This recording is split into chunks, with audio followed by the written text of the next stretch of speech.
Tänane päev on väga hea millegi uuega alustamiseks, eriti pigem tegevustega või uue töökoha või uue sellise asja, mis võib hakata sulle tulevikus materiaalset kindlustunnet pakkuma.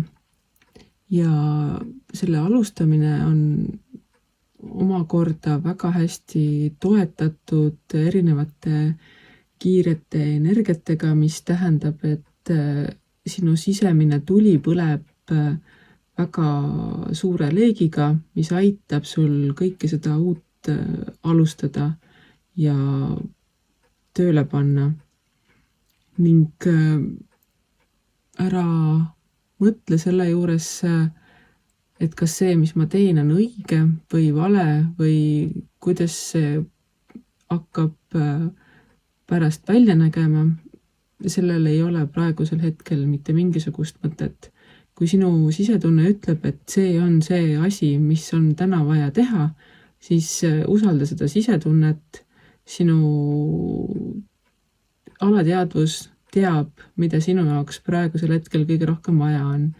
Ning selle tõttu võta ka julgelt need uued tegevused ette, isegi kui läheb metsa, siis sa saad sellest õppida väga palju ning järgmise tegevuse alustamisel on sul juba olemas selline kogemuste pagas, mida sa tead, mis sinu puhul toimub, mis sinu puhul ei toimi, ning selle abil saad ka tulevikus teha teisi ja paremaid otsuseid.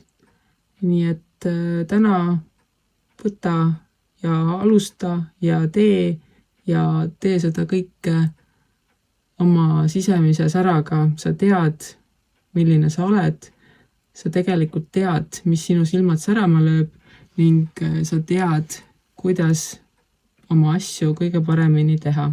Usalda ennast ja täiega edasi.